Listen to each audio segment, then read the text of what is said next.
নমস্কার, আমি শ্রেয়সী। তোমাদের সাথে আবারও একটা ভিডিও নিয়ে আমি চলে এসেছি। এটা পেলিং থেকে আমাদের আবারও একটা সাইট সিনের পার্ট, যেটাতে একটা ঝর্ণা আছে আর রোপওয়ে, এই দুটো আজকে যাব। তো তোমরা দেখতে পাচ্ছ যে রাস্তাটা কতটা সুন্দর, কতটা মানে আঁকা বাঁকা তো ঠিকই, কিন্তু পাহাড়ের উপরের রাস্তা আমাদের পুরো সমতলের রাস্তার মতন, একদম একদম প্লেন সুন্দর রাস্তা।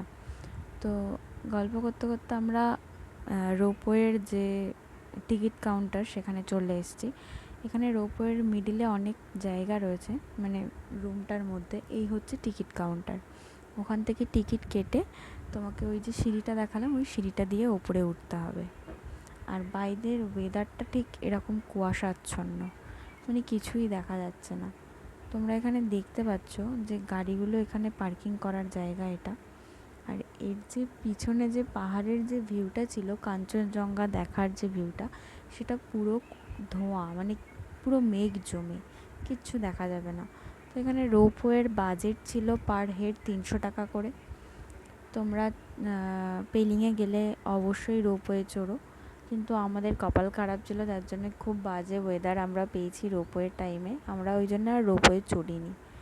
আমরা স্কাই ওয়াকে গেছিলাম। ওই স্কাই ওয়াকেও ওখানেও তোমাদের সাথে বলা হয়নি যে মাথা পিছু 100 টাকা করে লেগেছিল, আর রোপওয়েতে পার হেড 300 টাকা।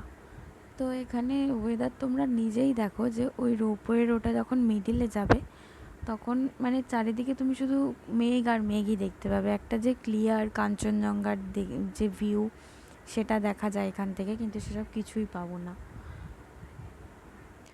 এখানে রোপওয়ে চড়ার পর আমরা ঝর্ণার দেখতে গেছিলাম। ঝর্ণাটা আরও সুন্দর ছিল রোপওয়ের থেকে। এই যে ঝর্ণাটার যে আওয়াজটা তোমরা এখানে শুনতে পাচ্ছ, মানে এর থেকেও জোরে, মানে পাশাপাশি কথা বললে তাই শোনা যাচ্ছিল না, এতটা আওয়াজ হচ্ছিল এখানে। এটা হচ্ছে ওপরে উঠে তাই দেখতে হবে। মানে তোমাদের নিচে টিকিট কাউন্টার আছে, নিচে টিকিট কাউন্টারে ওখান থেকে 20 টাকা টিকিট কাটতে হবে, তারপরে ওপরে উঠতে দেবে। আর নইলে এই যে নর্মাল যে জায়গাটা দেখতে পাচ্ছ, এটা তোমাকে গাড়ি এসে এখানেই তোমাকে নামিয়ে দেবে। তুমি চাইলে এখানে ঘুরতে পারো। আর যাদের পায়ের প্রবলেম আছে তারা ওপরে উঠো না, আমার মতে বলে। তো আজকের মতো এইটুকুই। তোমাদের সাথে দেখা হচ্ছে নেক্সট পার্ট নিয়ে। ততক্ষণ পর্যন্ত ভালো থেকো।